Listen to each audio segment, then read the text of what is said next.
The Path to Samadhi. Part 1. Secluded from sensual desires and unskillful qualities. The 4 right exertions. Today I will talk about the path of entering Samadhi that the Buddha took while under the Bodhi tree. I will describe accurately what happened during the days and months that the Buddha spent by the Bodhi tree, what he practiced in order to become liberated, how he practiced, and what is the path to Samadhi. By listening to my teachings, you will come to realize this path.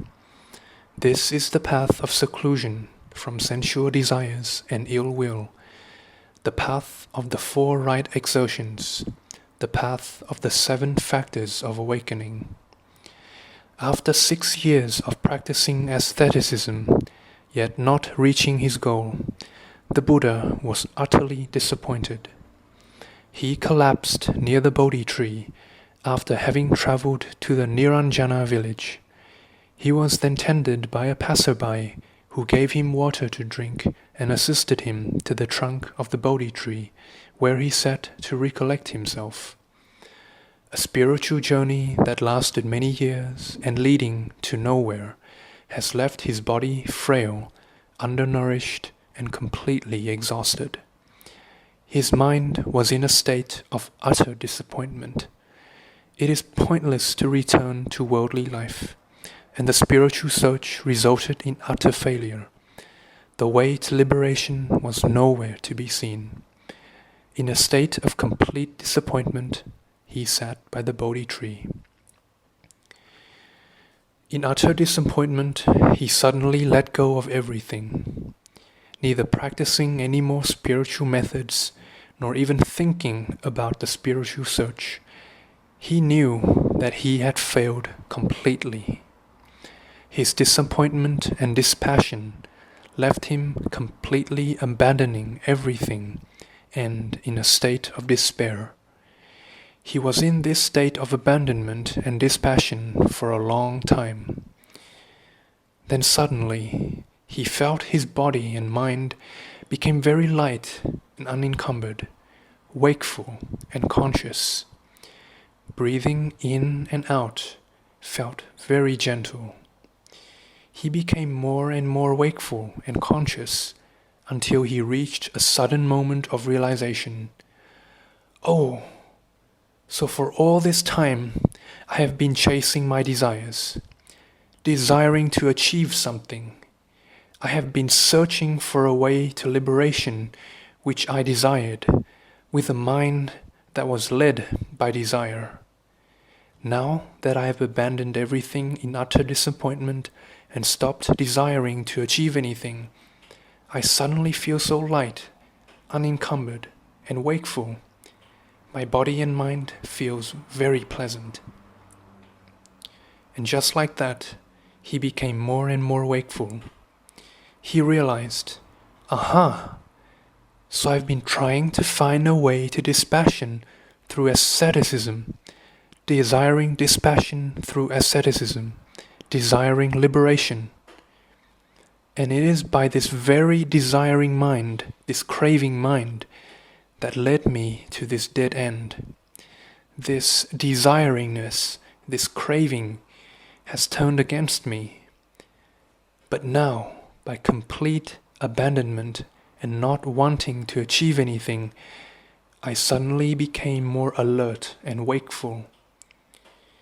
Letting go of worldly life without any hope or desire, and even letting go of the spiritual search, letting go of absolutely everything, suddenly helped me to awaken and feel very light and pleasant. The Buddha continued to sit like that. Sitting in this feeling of pleasant wakefulness, he realized, having abandoned everything, it all suddenly becomes so light. Having abandoned all seeking and desiring, the way to liberation appeared before my very eyes. The Buddha's state of wakefulness at this moment became very pure. he observed his body and mind and found them to be very light and unburdened. He stood up, walked around the Bodhi tree, and experienced this feeling of lightness and wakefulness. The Buddha slowly regained his strength. Continuing to sit like that, dispassionate and abandoning all things like that, wakeful like that, the Buddha realized that the way to liberation can only come through abandoning everything, not by desiring or seeking anything. The way to liberation is a natural process. There is absolutely no use of force or feeling of tension. For so long I have followed the practices of Brahmins and asceticism with a mind of cravingness, and now, having let go of everything and abandoning all desiringness, I have naturally become lighter, unencumbered, and wakeful. The Buddha realized that only by abandoning everything that the roots of desire within his mind can be destroyed. He also immediately realized that the only way to liberation is through abandonment of all craving, abandonment of all desiringness, abandonment of all gain, abandonment of all conjectures and hypotheses, abandoning the desire to chase after anything. The Buddha saw his mind suddenly became very light and quiet. He sat like this for 7 days straight, contemplating and reflecting in wakefulness. But then wandering thoughts started invading his mind. As he became awake, these wandering thoughts started rising up to the surface of his mind. The first wandering thought that came to his mind was the promise he made before he set out to find a way out of suffering for himself first, then to come back and save his wife, son, and parents. It's not that I don't care about my parents, my wife, nor my dear son by leaving them like this, but I need to set out to find a way out of suffering for myself first. Then I will come back later and save them. Then a thought of yearning and longing suddenly arose in the Buddha's mind, caring about and longing for his family, for his father, for his mother, for his wife and son, for his siblings, for the palace. As feelings and thoughts of yearning and longing arose, his body and mind became very heavy and encumbered again. Wakefulness diminished, and as it did, he realized that this yearning and longing for his beloved ones carried with it suffering, attracted suffering. Having realized this, he abandoned them. He told himself, "Let me abandon these thoughts." And then he continued to remind himself, "Let me abandon these thoughts of yearning and longing, because these thoughts diminish my wakefulness." And as he reminded his mind to abandon these thoughts and breathe in and out, he recognized that his wakefulness returned. He knew that even though these thoughts and feelings of yearning and longing showed that he truly cared for his loved ones, it was ultimately harmful and not beneficial to him, so he abandoned them also. Right after, another thought suddenly arose in him. The way to liberation is so easy, yet after all this time, I have been fooled by the Brahmins. These yogis who did not know the way had pointed me in the wrong direction, leading me to a life of severe asceticism for so many years. The Buddha's mind had arisen thoughts of judgment and resentment, driving away his inner stillness. And then he came to realize, Oh, so this thought of resentment in my mind arose due to the desire that is burning in my heart. A heart burning with resentment, and with it, my wakefulness perished. This is a thought that brings suffering. This is something that is harmful to me. This is the cause of suffering. This resentment is the cause of my suffering, arisen because I had desired for things to be different, for things to go my way, because I had criticized and opposed that this resentment came to be. And as he realized this, the Buddha abandoned this thought of resentment, and his mind became awake, light, and serene again. And then the Buddha suddenly realized many other things. He realized that every time a thought of desire or resentment arose, it would dissolve as soon as he abandoned them. And then it occurred to the Buddha's mind that it became increasingly heavy. As he sat, he had become very sleepy and knew that this was sloth and torpor. He began directing his mind and patting himself rhythmically, and then slowly became wakeful again. He regained his composure, and knowing that this feeling of sloth and torpor was due to indiscriminately chasing after wandering thoughts, he then sat in silence. And just like that, he continued to prevent and abandon anything that caused his mind to become inflamed. As thoughts of resentments arose, as hindrances to the mind, such as attachment, aversion, ignorance, pride, and doubt arose, he swept them all away. As soon as they arose, he fought them. Using his analytical mind, he fought, reminding his mind to abandon these harmful thoughts, combining with his breathing to let them go. The Buddha suddenly realized, I can control my mind by telling it, reminding it, using the right thoughts, not by sitting in one place and trying to suppress my thoughts, not by observing them indiscriminately and just let them pass by, not by blindly repeating some mantra to any thoughts that arise and turning myself into a rock or a tree like the Brahmins do, by reminding my own mind to be observant, analytical, and logical in order to understand what thoughts are arising and why, I can control my own mind. The Buddha felt so peaceful and blissful upon this realization. It is through this very realization that the fruit of goodness was born in him. With this wakeful mind, he felt as he breathed in and out, his whole body breathed in and out too.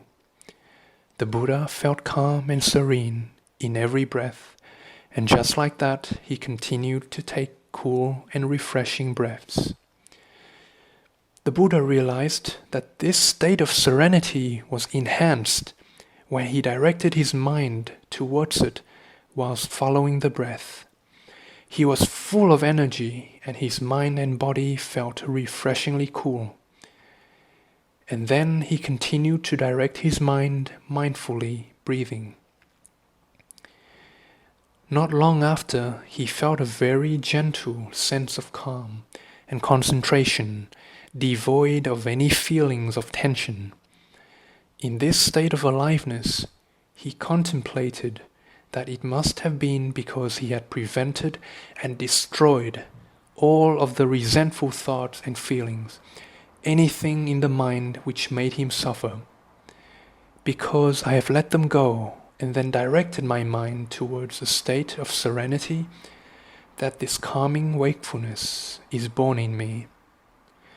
It was thus due to this realization that the Buddha exclaimed, "Aha! It appears that as I let go, my mind becomes concentrated and awake, And for this to happen, there are 4 steps that must be done. The Buddha called this the 4 right exertions. The Buddha wanted to tell us that to practice the 4 right exertions, which is to restrain and destroy defilements and to cultivate and preserve goodness, we should remind our minds to abandon defilements and direct it towards goodness. This means we should let go of harmful thoughts and feelings, anything that makes us suffer, and direct the mind towards goodness, which means the state of serenity. Because of this, the Buddha called this method of reminding our minds Yoniso Manasikara in Pali, or appropriate attention in English, which he used in order to perform the 4 right exertions, to restrain and destroy defilements, to cultivate and preserve goodness, and bring about serenity of mind and body. The Buddha thought to himself, I have found a state of serenity that no Brahmin will ever possess. The Brahmin's way of suppressing the mind had been wrong. Having abandoned everything, I have used my very mind for contemplation and reasoning and found my own way. I am the first in the world to come to this realization because no one has ever spoken about it. And just like that, the Buddha sat. He also got up at times to have an alms round near the nearby village. And just like that, the Buddha sat. He also got up at times to have an alms round in the nearby village and then returned in silence to the Bodhi tree. He wandered the Bodhi tree in contemplation and continued the practice of restraining and destroying defilements, cultivating and preserving goodness. Part 2. The 7 Factors of Awakening. The 4 Bases for Spiritual Power. Suddenly, he felt his body and mind become as light as a cloud, completely free from any pain or suffering. He realized, I have attained a quality of the mind, a factor of awakening, a miracle that is hard to fathom and never before spoken about, a state of relaxation. This state of relaxation is unique and is most certainly unknown to everyone in this world. He then suddenly realized a state of limitless joy. This was not the same worldly joy born out of craving, but a joy that emanated from every cell of the body. The mind and body was immersed in this joy. He felt very joyful, and then he said, I have attained another factor of awakening, something that is deep and hard to fathom, never before seen, and he called this joy. And then the Buddha suddenly felt a sense of wakefulness in which all things seemed to stop. He saw that his body and mind all turned inward and all activity ceased. This concentration created a very unusual sense of calm. And then he said that I have attained another factor of awakening, and I call this concentration. And so just like that, the Buddha dwelled in these qualities of the mind all throughout the day. He observed these mental qualities such that he could observe nothing else other than the qualities of concentration, joy, and relaxation. And as a result, he had just realized yet another factor of awakening, something deep and unfathomable, and he called it mindfulness. All of a sudden, he felt within his body and mind emerged a powerful energy of concentration that was driving him. It felt incredibly powerful and heroic, helping him conquer through all the hardships and obstacles. And it dawned on him, that he had realized another factor of awakening of the immense power which he called energy. Soon followed, he let go of all clinging and realized yet another quality of the mind that did not grasp to anything, did not attach itself to anything, and he called this factor of awakening equanimity. And then he saw that I had realized all of these qualities of the mind again and again, one by one, and having discerned what is true and what is not, within the inner and outer bodily movements, within these factors of awakening, I have thus discovered the final factor of awakening, and that is seeing things as they truly are. And he called this factor of awakening investigation.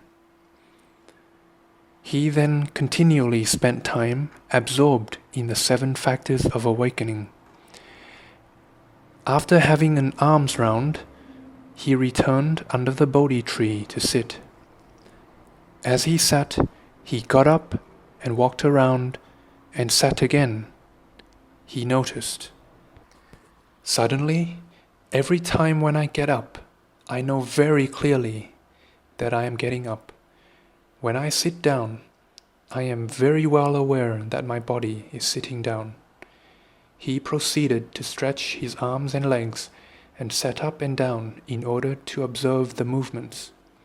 He found it very unusual that his thinking mind suddenly is calmly focused on his whole body and on each and every movement and gesture that the body makes. And then he realized that he had discovered a new practicing method, and he called it mindfulness of the body. This means that whatever he does, he is fully aware of it, aware of the whole body. Within and without, inside and outside, he observed the whole body. And then he further observed that his whole body was breathing in, his whole body was breathing out. He recognized all the phenomena that was happening, that each breath as it was going in and out, that his entire body was impermanent, that all the suffering on the body and mind have been eradicated. He recognized that to have this body is suffering. He recognized the feelings and sensations that occur in the body. He recognized the 4 domains, which are body, mind, feeling, and dharmas, and how these domains create relentless suffering. He then lets go of clinging onto these 4 domains, being aware as he lets each of them go. And he recognized that these 4 domains create suffering because they change rapidly, appearing and disappearing constantly. He then came to realize the creation and destruction and the impermanence of all phenomena. Dwelling in mindfulness of the body, he saw many incredible things that started happening. He observed that he was able to command his body to do anything he so desires. Whatever he desired his mind to become, it had become so. When he felt pain, he told his mind, "No more pain," and the pain suddenly disappeared, and thus he exclaimed, "My desire had been fulfilled." Although this was desire, it was a virtuous kind of desire. It has an incredible power, and it is a desire that I can control. And thus the Buddha called this the power of intention. And then it dawned on him that he did not have to train and attain the siddhis, the supernatural powers, like he used to in the past. Within the state of wakefulness that he is dwelling, he only had to direct his insight towards anything in order to understand it. And thus he exclaimed, "This second base for spiritual power, which I have just realized, I call it power of insight. When he commanded his body and mind to strengthen up and focus, it did so very quickly. He thus exclaimed that I have discovered yet another amazing magical power, and it is the power of effort. He then felt an incredible sense of concentration. He directed his thoughts towards concentration, and thus concentration came to him. Whatever states of concentration he desired, it came to be. And he thus realized the fourth base for spiritual power, which he called the power of concentration. He then called these the four bases for spiritual power, or the four magical powers. Part 3. The Four Absorptions. The Threefold Knowledge. The Buddha continued on to live like this, quietly living like this, until one day he remembered a childhood memory where he was sitting under an apple tree, watching his father plough the field, and was absorbed in the first jhana, practiced by the outside religions. He realized that he had found a new path, and continued to sit in contemplation in the new-found serenity that is ever expanding. He exclaimed that this jhana was different from the jhanas practiced by outside religions, because there was nothing forceful about it. He sat there in joy and peace, having realized and abiding in the truth. He felt incredibly peaceful, and gradually it developed into an unshakable and absolute sense of peace. He realized and exclaimed, I have attained an incredible level of absorption, an unshakable jhana in which my mind is still conscious. This jhana does not feel forced and did not cause any discomfort at all. It felt very natural, light, and serene. My mind no longer creates unwholesome thoughts. My mind no longer suffers or feels any annoyance. It is totally clear, no longer chasing after anything. Oh, how my mind is now so concentrated and awake, no longer desiring anything. It is unshakable. The Buddha then came out of the first jhana, and when he did so, he was no longer thinking. He continued to observe the wakefulness and clarity that he felt, seeing that he was no longer thinking about anything. Not a single thought came into his awareness in a very natural way. He then observed all of the thinking. The discursive thoughts subsided as he relinquished them. The Buddha then came to realize that mankind have been using language as a means of deduction and reasoning, and as a result have become clouded by it, getting lost in all of the reasoning and deduction made through the use of language. His conscious mind remained intact throughout this realization, being fully aware of this relinquishment of discursive thoughts as it happened within his mind. And as he sat there in stillness, without thinking, he discovered that the concepts of time and space, this person, humans, the concepts of past, present, and future, all come into existence as a result of the thinking mind. And in this moment, the Buddha realized the second jhana, a jhana that is deep and unfathomable. As the Buddha came out of the second jhana, he felt exuberant. He felt all kinds of incredible feelings of joy that he had never felt before, a whole spectrum of joy and elation that this world had never seen before. The Buddha was aware that although he could control these feelings of great joy, although he was well aware of them, having witnessed them, this was still not yet the end of the journey to liberation. The Buddha then realized that he had discovered a joyous absorption born from the subconscious mind. Thus he exclaimed, I have discovered the third jhana. This jhana has a very special power. It has the capacity to control and change the inner and outer workings of the body. This jhana has an incredible function. The Buddha then lets go of all of the joy that he was feeling. While sitting in wakefulness, the Buddha came out of the third jhana, from feelings of absolute joy and peace to the deepest depths of suffering. He let them all go. He then let them all go completely. If there were even the slightest feeling of pain or pleasure in his body and mind, he abandoned them completely. He was at the very peak of what it means to be joyful, and he let this feeling go too. It was at this moment that the Buddha witnessed the cessation of all bodily function. Every part of his body came to a complete stop and became utterly silent. He noticed that he had stopped breathing. All agitation and restlessness ceased. He realized that there was not a single trace of craving left in him, and it was because of this that he had achieved complete cessation. It was at this moment that he realized that he was now abiding in the fourth jhana. The Buddha had attained all four jhanas.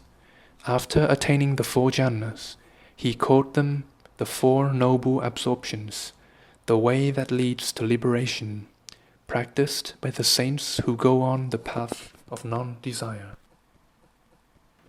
As the Buddha came out of the fourth jhana, he continued his daily routine of going for an alms round. He did not leave the Bodhi tree. He continued living there and further experienced and came to understand many things he did not know before about space and time through absorption in the jhanas. He came to understand everything. So it came to be, he said, that humans, with their cravings and attachment bound in this space and time, blinded by their own cravings, that they did not realize that space is infinite, time is infinite. Nothing obstructs my vision anymore. Humans suffer due to their craving. Due to craving that humans experience the suffering due to impermanence, due to falsely believing that time and space is limited. The boundaries of time and space are born out of people's attachment to their limiting views. But when they let go of all craving and desire, they will come to realize that time is eternal, without beginning or end, neither short nor long. All human suffering will end. All concepts such as day and night will cease to be. The Buddha realized that all human beings have chased after time, chased after their suffering and forever in a cycle of rebirth. Space is likewise. Tall or wide is just a limited human concept. The truth is, space is infinite, no short or long, no breadth or width. From this village to that village, the Buddha was also free from all limitations of space. The Buddha then recollected all of his past lives. I was this person with this particular name from this particular village. And as he recognized that his cycle of rebirth has stopped here, all of the suffering and karma that went along with it has ceased also. He witnessed the cessation of all movement. All things came to a complete stop. Time and space became infinite and eternal. The Buddha called this Nirvana. Nirvana is the cessation of suffering, cessation of rebirth, no longer running after space and time. Nirvana is the cessation of all suffering, the cessation of the causes of suffering, no longer causing any more suffering.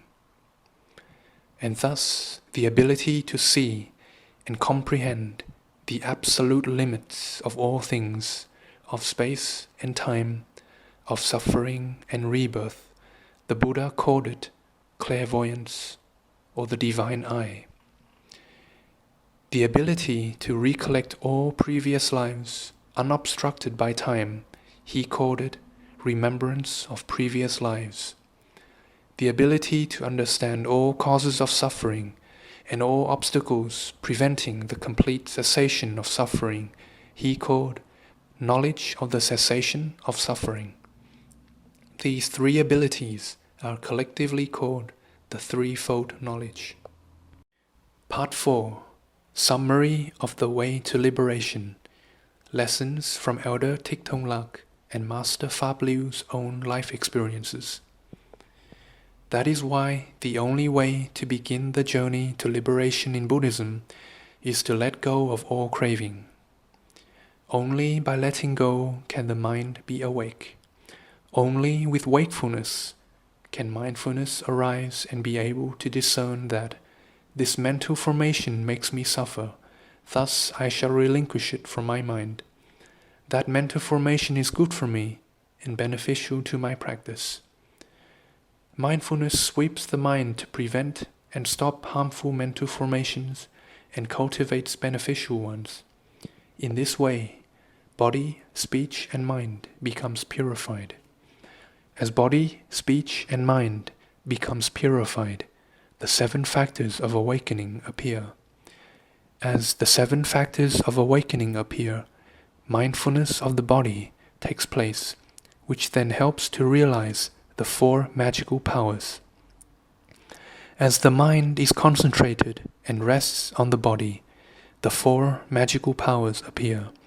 And as the 4 magical powers appear, the 4 jhanas are discovered.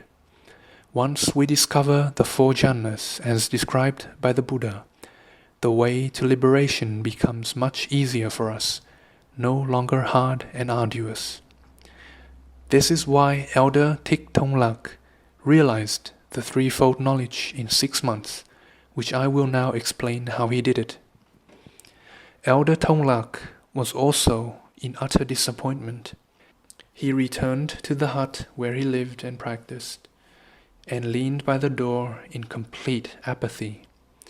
As he completely let go of everything, he then came to the understanding of what the Buddha meant in the Sutta Pitaka about cleansing the mind, after which he immediately started to practice the method of appropriate attention, also known as autosuggestion, also known as Yoniso Manasikara in Pali. Other parts in the Sutta Pitaka suddenly made more sense to him, because he followed closely and reenacted the footsteps of the Buddha. Elder Thích Thông Lạc had said, "I have rebuilt the true Dharma of the Buddha. There is only this way." And it was also I, Master Phap Luu, referring to himself, who practiced the Buddha's teachings to no avail, the worldly life incomplete and broken to pieces, and the holy life no different, not finding the way, and many more unfortunate events had thus followed. I was hated and scorned by society to the utmost extreme, abandoned by my own brethren. Because I had tried to pursue the holy life, that my worldly life was in shambles, my political career destroyed, and thus going back wasn't an option anymore. The holy life remained unfulfilled, and many unfavorable events followed. Abandoned by everyone, I was at the depths of suffering. I also tried retreating to a cold, snowy mountain to practice, but that too was to no avail. That made me suffer even more. There was no greater pain than to realize that there are no more paths to take. All these years practicing meditation was in vain. Because I had realized the beautiful meaning of Buddhism in this life, that I decided to embark on the holy path. But my dreams were now shattered. My life was a wreck. I then came back to sit by the longan tree in Yên Bai in utter disappointment, with nowhere left to go, tired, cast aside and scorned by society, abandoned by brethren, the political career destroyed, with no way of going back, and no way of moving forward with the holy life. Because I had conflicting beliefs with the monks who led the monasteries, even they wouldn't allow me to return there and practice. So after all that had happened, I returned there by the longan tree to sit. In apathy, I sat myself down and let go of everything. It was then that Elder Tonglak's teachings suddenly dawned upon me, and I let everything go. Before, I had also tried the method of autosuggestion, Yoniso Manasikara. But then my mind was filled with craving, so the self-suggestions had no effect. I then tried autosuggestion again, but this time I had to first let go of everything from my mind. This made my mind clear and wakeful, and as a result, everything that had made me suffer arose, and I was then able to identify and relinquish them using autosuggestion, which drove all of these negative mental formations away. I began to feel much lighter. I realized, so this is it. This is the way that the Buddha and Elder Tonglag were talking about. I began to practice. I practiced for 7 days straight. I attained everything, and then knew that I had to come out of the jhanas. I remembered what the Buddha taught. One option is that you enter the 4 jhanas to attain the threefold knowledge.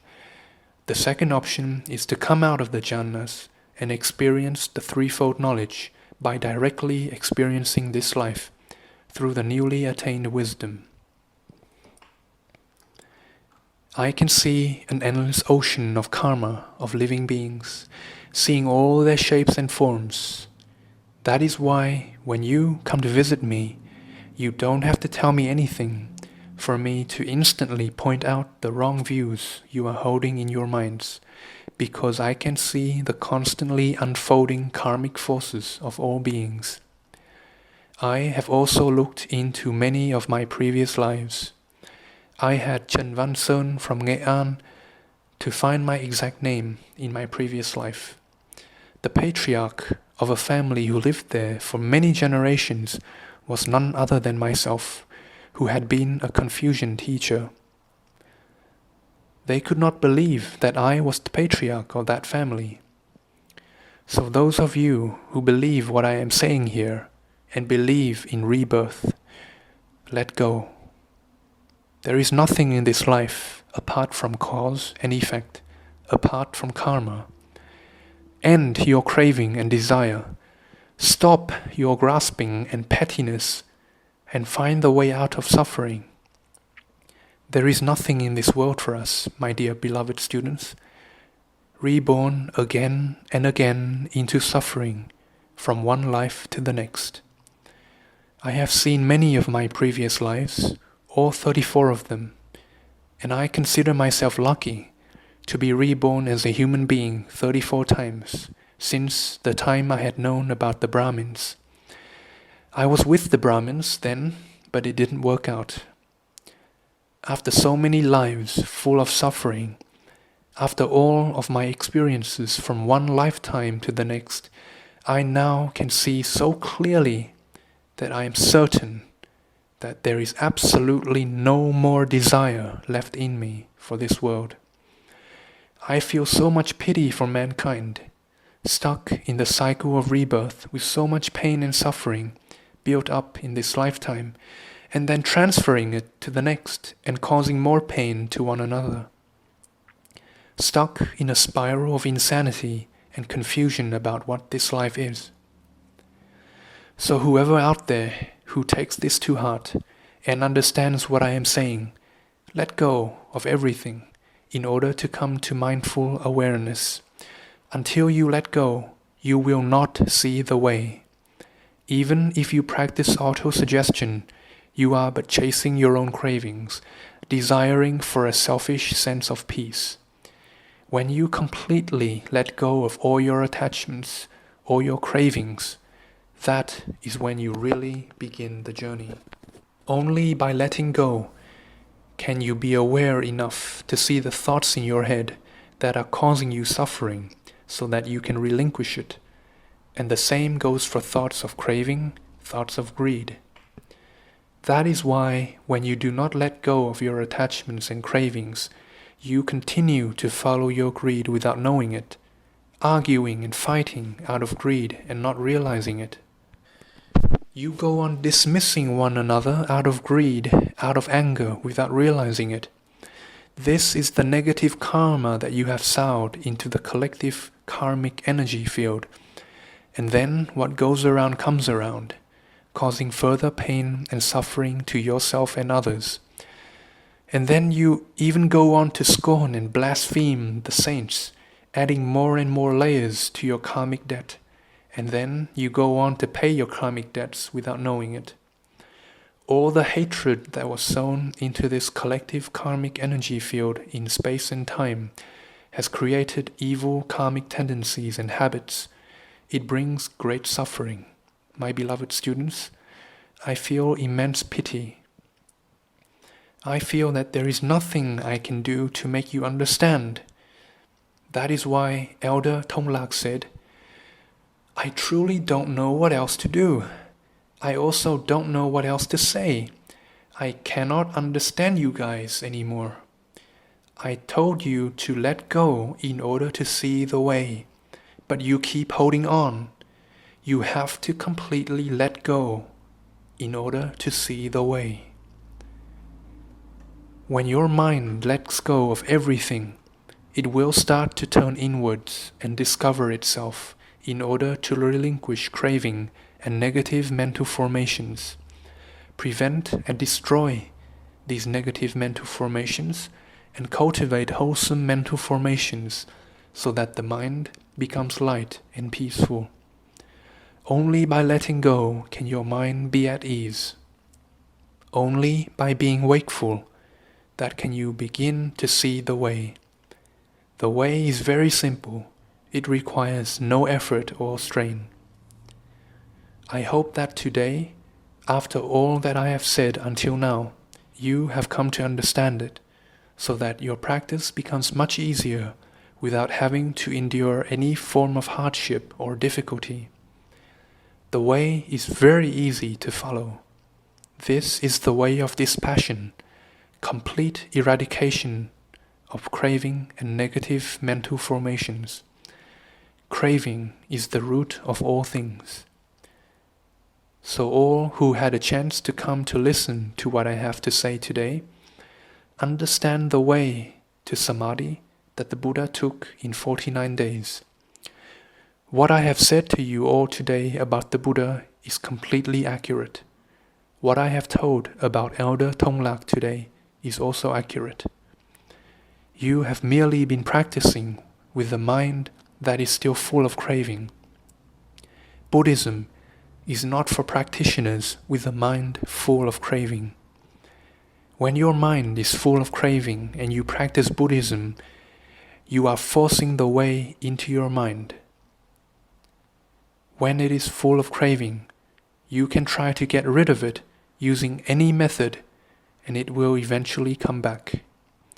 Only when you let go of craving that you can begin to look inward inside your mind and see where the enemy of greed, hatred, delusion, pride and doubt, the five hindrances, are hiding, and easily get rid of them.